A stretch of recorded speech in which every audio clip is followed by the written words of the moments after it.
Hello everyone.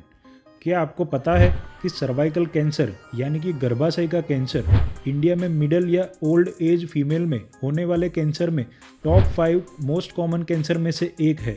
ये cancer इतना खतरनाक है कि हर साल इंडिया में हजारों पेशेंट्स की जान इसी कैंसर की वजह से जाती है। ये वीडियो में मैं इसके बारे में ही बात करने वाला हूँ।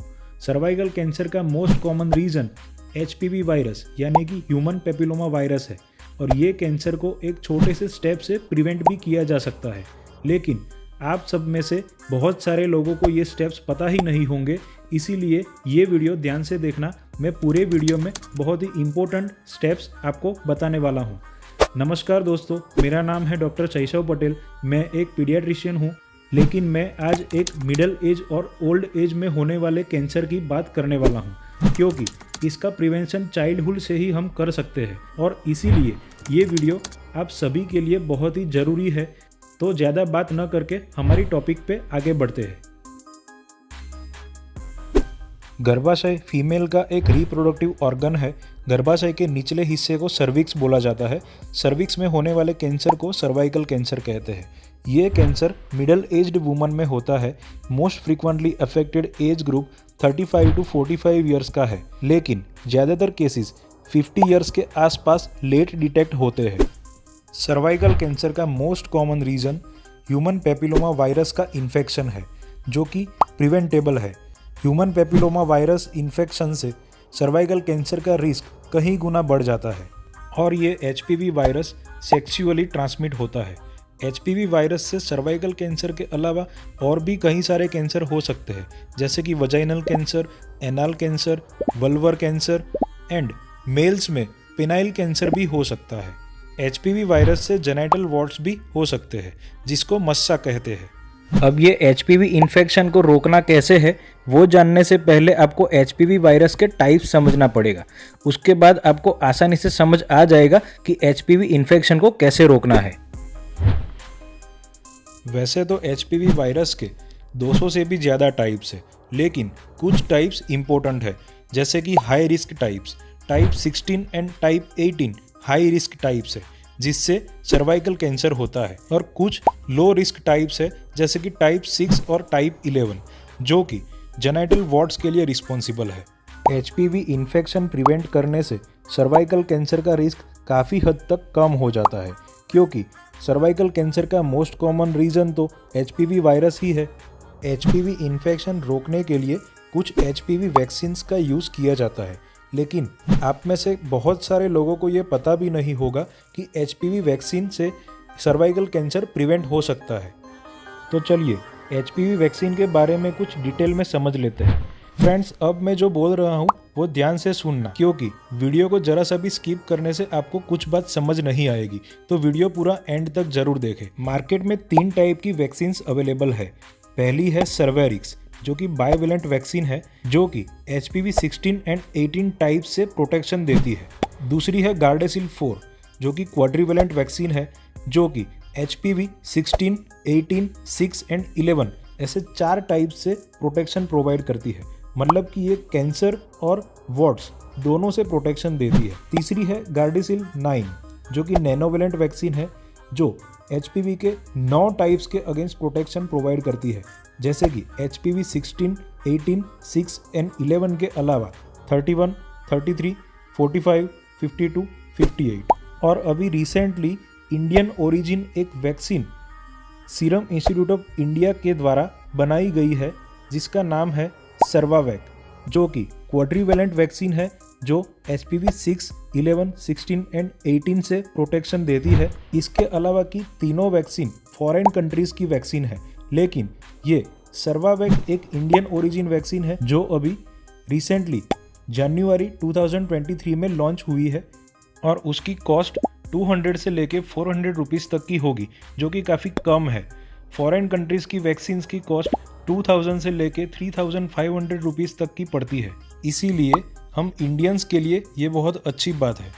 चलो अब ये भी जान लेते हैं कि ये वैक्सीन कब और किसको लेनी चाहिए।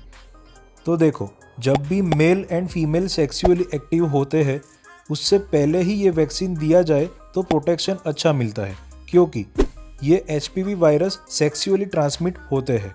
जो वैक्सीन से मिली इम्यूनिटी से हम प्रिवेंट कर सकते हैं। तो वैक्सीन देने का बेस्ट टाइम 9 to 21 ईयर की एज ग्रुप है, लेकिन 45 ईयर की एज तक वैक्सीन ली जा सकती है।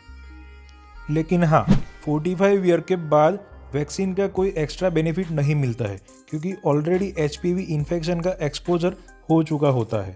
इसीलिए 45 ईयर के बाद ये वैक्सीन रिकमेंडेड नहीं है। HPV vaccine male and female दोनों में दी जाती है। अब आपके मन में सवाल आ रहा होगा कि सर्वाइकल कैंसर तो फीमेल का कैंसर है, तो मेल को ये वैक्सीन क्यों दी जाती है? उसका जवाब भी चलो मैं ही दे देता हूँ। मेल में HPV वायरस से पिनाइल कैंसर भी हो सकता है, और तो और मेल में HPV वायरस का इन्फेक्शन कम करने से फीमेल में सेक्सुअली ट्रांसमिशन भी कम होगा, इसीलिए फीमेल को भी बेनिफिट मिलता है। HPV वायरस की वैक्सीन का डोजेज शेड्यूल कुछ इस प्रकार का है।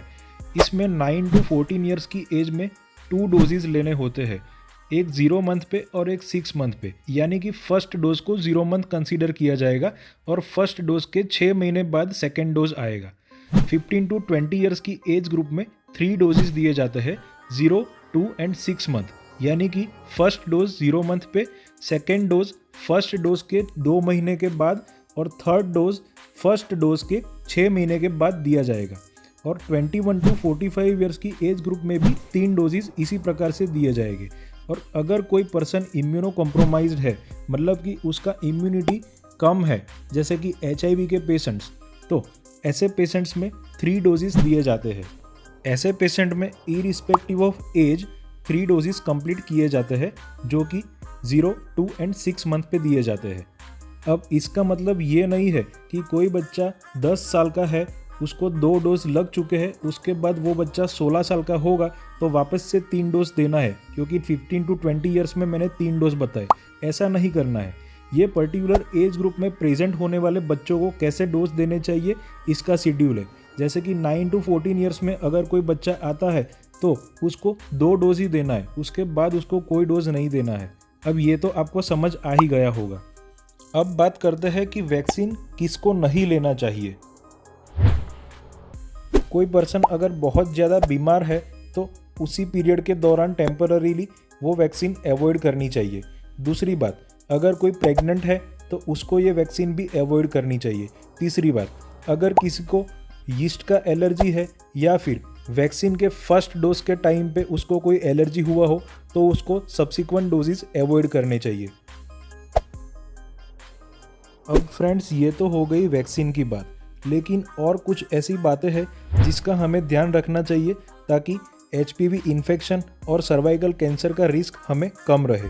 जैसे कि सेक्सुअल हाइजीन मेंटेन करना, प्राइवेट पार्ट्स का हाइजीन मेंटेन करना, मल्टीपल सेक्सुअल पार्टनर्स अवॉइड करना और रेगुलर पेप स्मीयर टेस्ट करवाना, जो कि एक स्क्रीनिंग टेस्ट है जो सर्वाइकल कैंसर को अर्ली स्टेज में डिटेक्ट कर सकता है। इसकी डिटेल के लिए आप कोई गायनेकोलॉजिस्ट से कंसल्ट कर सकते हो। अब ये वीडियो ज़्यादा से ज़्यादा लोगों को शेयर करें ताकि सभी लोग ये जान सके और अपने घर में सभी एलिजिबल पर्सन को वैक्सीन दिलवा सके। तो ये थी हमारी brief information related to cervical cancer, HPV infection and HPV vaccines. अगर आपको हेल्थ रिलेटेड यूजफुल टिप्स जानना अच्छा लगता है तो आप मेरी चैनल को विजिट कीजिए। मैंने बहुत सारे shorts video already health related conditions के बारे में डाल रखे हैं। अगर आपको ये वीडियो अच्छा लगता है तो प्लीज़ लाइक कीजिए और चैनल को सब्सक्राइब कीजिए ताकि आपको हर एक ऐसे इन्फॉर्मेटिव वीडियो की नोटिफिकेशन मिलती रहे। मिलते हैं एक और ऐसे नए इंटरेस्टिंग एंड इन्फॉर्मेटिव वीडियो में। तब तक के लिए गुड बाय, थैंक यू।